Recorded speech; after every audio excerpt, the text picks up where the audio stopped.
വെഞ്ഞാറമൂട് കൂട്ടക്കൊലക്കേസിൽ പ്രതി അഫാന്റെ മൊഴിയുടെ വിശദാംശങ്ങൾ പുറത്ത്. പെൺസുഹൃത്ത് ഫർസാനയെ കൊലപ്പെടുത്തുന്നതിന് മുൻപ് മറ്റു കൊലപാതകങ്ങൾ അറിയിച്ചു. കൂട്ടക്കൊല നടത്തിയ കാര്യം ഏറ്റുപറഞ്ഞതിനു ശേഷമാണ് ഫർസാനയെ ക്രൂരമായി കൊലപ്പെടുത്തിയത്. പാങ്ങോട് പോലീസിന് നൽകിയ മൊഴിയിലാണ് ഇക്കാര്യങ്ങൾ പ്രതി ഏറ്റുപറഞ്ഞത്. എങ്ങനെ ജീവിക്കുമെന്ന് പറഞ്ഞ് ഫർസാന ചോദിച്ചപ്പോൾ കസേരയിലിരിക്കുന്ന ഫർസാനയെ ചുറ്റിക കൊണ്ട് അടിച്ച് വീഴ്ത്തുകയായിരുന്നു. കടബാധ്യതയ്ക്ക് കാരണം അമ്മയാണെന്ന് മുത്തശ്ശി സൽമാ ബീവി നിരന്തരം കുറ്റപ്പെടുത്തി.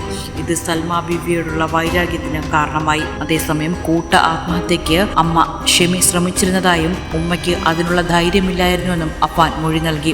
ലത്തീഫിനെ കൊലപ്പെടുത്തിയത് കടമായി നൽകിയ പണം അസഹനീയമായ വിധത്തിൽ തിരികെ ചോദിച്ചു ബുദ്ധിമുട്ടിച്ചതിന്റെ വൈരാഗ്യവും ഒപ്പം ഫർസാനയുമായുള്ള വിവാഹത്തെ സംബന്ധിച്ചുള്ള പരിഹാസവുമാണ് കൊലയ്ക്ക് കാരണമായത്. ലത്തീഫിന്റെ ഭാര്യയെ കൊലപ്പെടുത്തണമെന്ന ഉദ്ദേശമില്ലായിരുന്നു. എന്നാൽ കൊലപാതക വിവരം പുറത്തറിയാതിരിക്കാനാണ് ലത്തീഫിന്റെ ഭാര്യയെ കൊലപ്പെടുത്തിയത്. തങ്ങൾ എല്ലാവരും മരിച്ചാൽ സഹോദരൻ ഒറ്റപ്പെടുമെന്ന കാരണത്താലാണ് അനുജനെയും കൊലപ്പെടുത്തിയെന്നാണ് അഫാന്റെ വിചിത്രമായ മൊഴി രേഖപ്പെടുത്തിയിരിക്കുന്നത്. ഏതായാലും രക്തം കണ്ട് അറപ്പു തീർന്ന ഒരു ഇറച്ചിവെട്ടുകാരന്റെ ലാഘവത്തോടെ ഉറ്റവരുടെ ഓരോ ജീവനുകളും കൺമുന്നിൽ പിടയുന്നത് നോക്കി നിന്ന ഈ 23-കാരന്റെ മൊഴികൾ അത്ര കണ്ട് വിശ്വസിക്കാനാവുന്നില്ല എന്നതാണ് വാസ്തവം. കേരളം കണ്ട കൊടൂര കൊലപാതകത്തിന്റെ നാൾവഴികളിൽ ഇനിയും വ്യക്തത വരുത്തേണ്ടത് ഇവിടുത്തെ നിയമപാലകരുടെ മാത്രം ചുമതലയാണ്. ന്യൂസ് ഡെസ്ക് വിസ്മയ ന്യൂസ്.